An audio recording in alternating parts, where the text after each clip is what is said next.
दिल्ली के मुख्यमंत्री अरविंद केजरीवाल पर सरकारी खर्च पर निजी मुकदमा लड़ने का आरोप लग रहा है।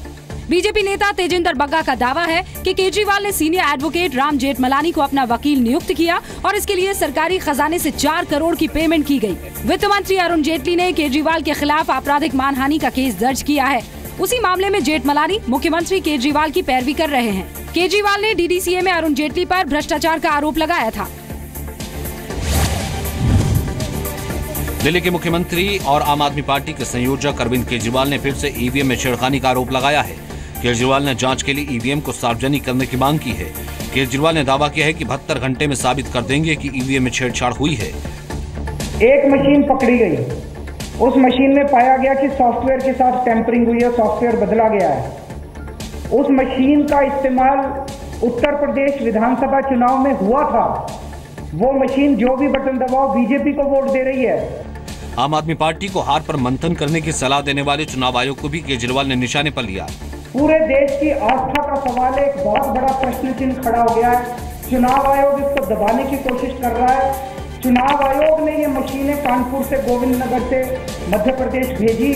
चुनाव आयोग की नीयत के ऊपर भी अब सवाल खड़ा हो रहा है। केजरीवाल ने दिल्ली में होने वाले MCD चुनाव को टालने की भी मांग की। केजरीवाल ने EVM की जगह बैलेट पेपर से चुनाव कराने की मांग की।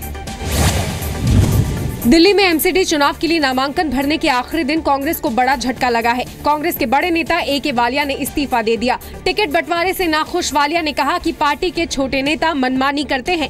कांग्रेस के वरिष्ठ नेता अम्बरीश गौतम भी चुनाव से पहले बेटे के साथ बीजेपी में शामिल हो गए।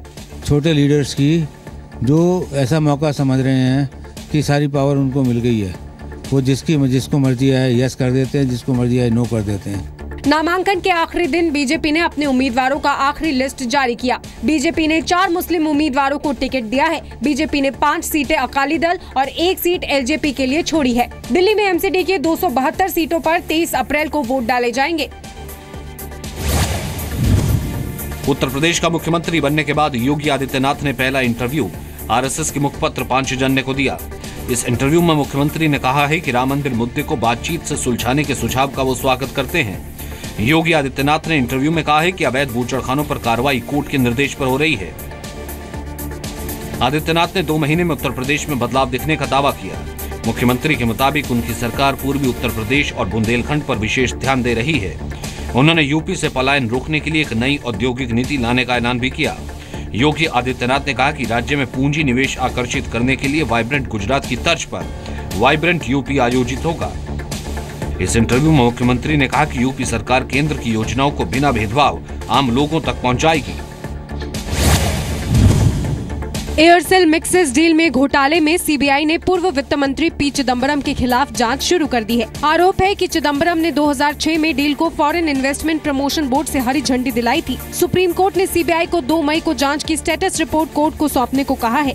आज CBI ने मेरे जरिए एक रिपोर्ट, एक लेटर, चिट्ठी दी सुप्रीम कोर्ट को। मैंने इस चिट्ठी दी थी जो मुझे लिखा गया कि हम FIPB की जो डिसीजन है उसका हम इन्वेस्टिगेशन कर रहे हैं। इस मामले में आज मनी लॉन्ड्रिंग के आरोपों पर ED ने भी अपनी जांच की स्टेटस रिपोर्ट सुप्रीम कोर्ट में सौंपी।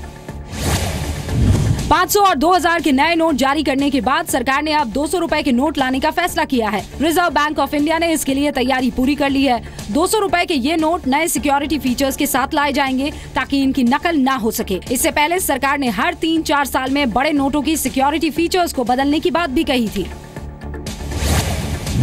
प्रवर्तन निदेशालय ने भ्रष्टाचार के मामले में कांग्रेस के एक मुख्यमंत्री और एक पूर्व मुख्यमंत्री पर कार्रवाई की है। ED ने हिमाचल के मुख्यमंत्री वीरभद्र सिंह का दिल्ली का फार्म हाउस आज सील कर लिया। फार्म हाउस वीरभद्र के बेटे के नाम है। आरोप है कि फार्म हाउस काले धन से खरीदा गया था। उसकी कीमत 6 करोड़ के करीब है, जबकि वीरभद्र सिंह ने इसकी कीमत सिर्फ 1 करोड़ 20 लाख बताई थी।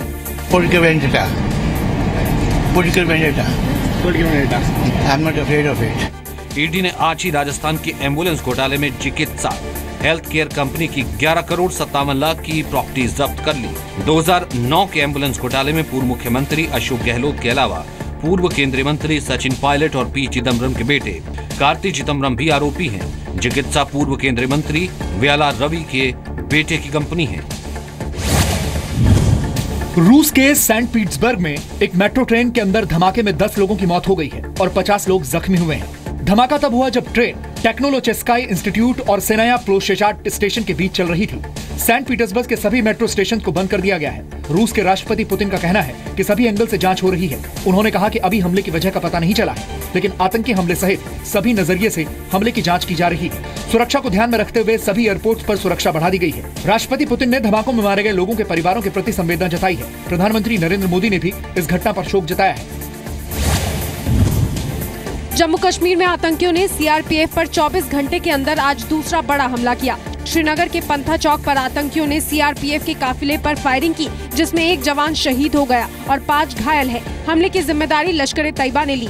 सीआरपीएफ जवान लोकसभा उपचुनाव में ड्यूटी के लिए जा रहे थे। आतंकी बाइक पर सवार थे। सीआरपीएफ ने जवाबी कार्रवाई की, लेकिन आतंकी बच निकले। No, this is the sensitive time otherwise because during election separatists have given the boycott call and militants have also stepped up their activity. So we all are on high alert. आतंकियों ने कल ही जम्मू कश्मीर के नौहट्टा में CRPF के camp पर grenade से हमला किया था, जिसमें 14 जवान घायल हो गए थे और जम्मू कश्मीर पुलिस के जवान शमसुद्दीन शहीद हो गए थे। शमसुद्दीन को आज श्रीनगर में श्रद्धांजलि दी गई।